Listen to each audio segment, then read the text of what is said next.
Welcome back to Primetime News. And a special welcome once again to our viewers on onespotmedia.com. Up first this evening, reactions have been mixed about the reimposition of states of public emergency in several parishes where the police have been grappling to bring crime and violence under control. The opposition spokesman on national security, Peter Bunting, is against it, while stakeholders where crime is high have welcomed it. More on that in just a moment. But first, the Prime Minister made a case for the crime-fighting measure at a press briefing today. A country on the brink of anarchy? If left to fester, it is feared that criminals will have a chokehold on the nation, which has been struggling to contain crime and violence for decades. This revelation by Prime Minister Andrew Holness. The criminal networks and the criminal organizations are doing their best to incorporate legitimate persons, legitimate public authority into their criminal actions. In other words, they are trying to corrupt the state. And many of them are using tactics to drive fear in the public. Drive fear in the public and drive fear in communities. The Prime Minister went further. Now, when we start to see criminal organizations operating in that way, then they are beginning to transition out of being criminal operatives to trying to influence government policy and outcome.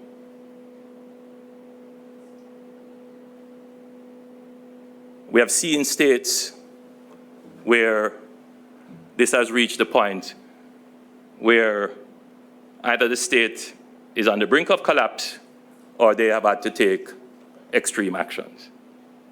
We are trying to avoid that at all costs. It's one of the factors which has caused the government to declare states of emergency in Westmoreland, Hanover, St. James, Clarendon, St. Catherine, as well as all police divisions in Kingston and St. Andrew, with the exception of St. Andrew Central and St. Andrew North. There's that and... As at November the 13th, that was Sunday, we had a total of 1,360 murders in Jamaica.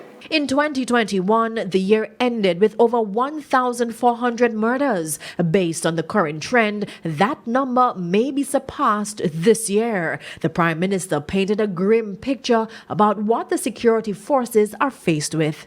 Even war-torn countries have a murder rate less than Jamaica. And we as a people, we have to recognize that the murder rate that we have, the level of violence that we have, the level of public disorder that we have, the level of trying to challenge the state, it is unusual, it is abnormal, and it is destructive.